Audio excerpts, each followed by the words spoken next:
The Messenger of Allah, Nabi Muhammad alayhi salatu wasalam, informed us of the release of Dajjal into the world during his lifetime. He went on to say that when Dajjal is released into the world, he would live on earth for 40 days. One day like a year, one day like a month, one day like a week, and the rest of his days like your days. The analysis conducted in this book is such that it argues that when Dajjal was in a day which is like a year, Britain was his headquarters. And when Dajjal moved to a day which is like a month, the United States of America became his headquarters. And finally when Dajjal is going to be in a day which is like a week, he comes back home to the Holy Land. He comes back home to the Holy Land.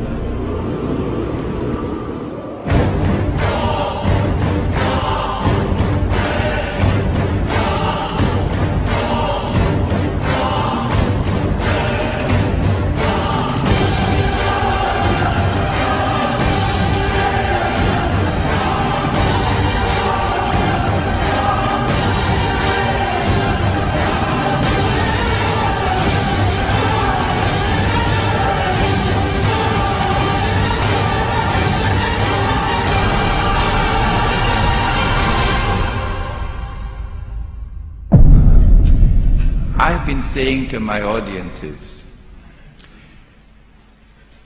if the Holy Land was liberated by a British army in November 1917, and that was just a chance military event, it happened by chance.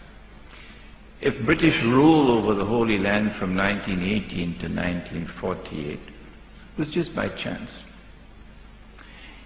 If the return of the Israelite people to the Holy Land 2,000 years after they had been expelled, and 2,000 years after they had been prohibited to return and they're back, to reclaim it as their own, if this is also by chance, if the birth of a state of Israel in 1948 in the Holy Land is also by chance, and if the growth of Israel to such a state of power that Israel appears to me, and of course only God doesn't make mistakes, Bishop, appears to me to be poised to take over from the United States very soon as the ruling state in the world.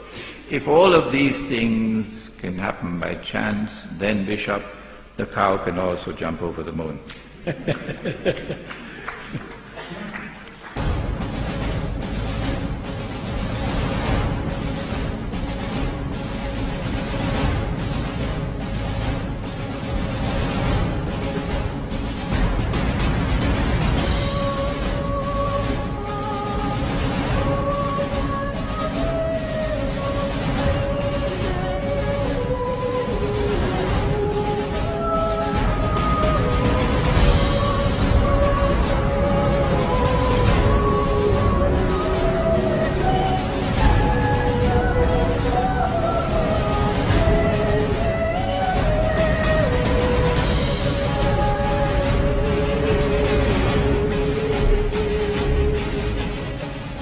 Not only has there been this curious relationship between Britain and the United States, that Britain and the Holy Land and Israel, which you cannot explain with normal tools of political analysis, but also with the United States and Israel.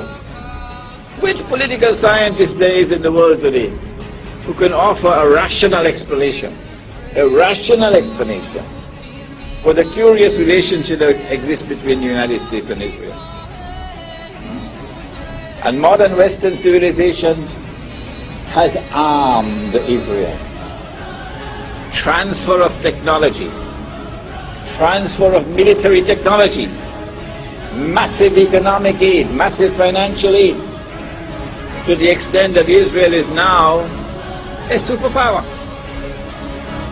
And to the extent that Israel is now poised to take over from the United States as the ruling state in the world.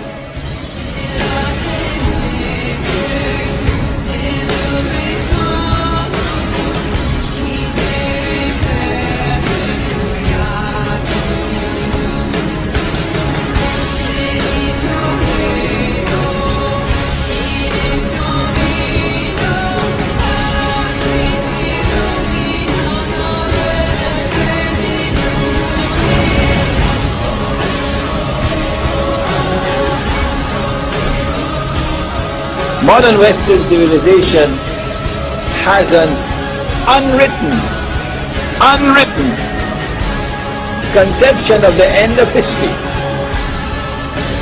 which is connected with the Holy Land.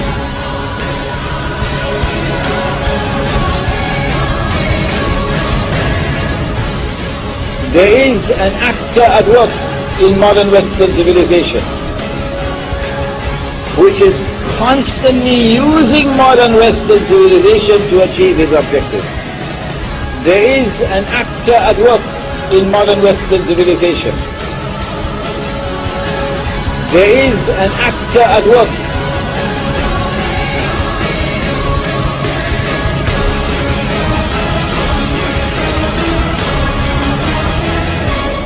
I recognize that actor to be the false Messiah, Dajjal.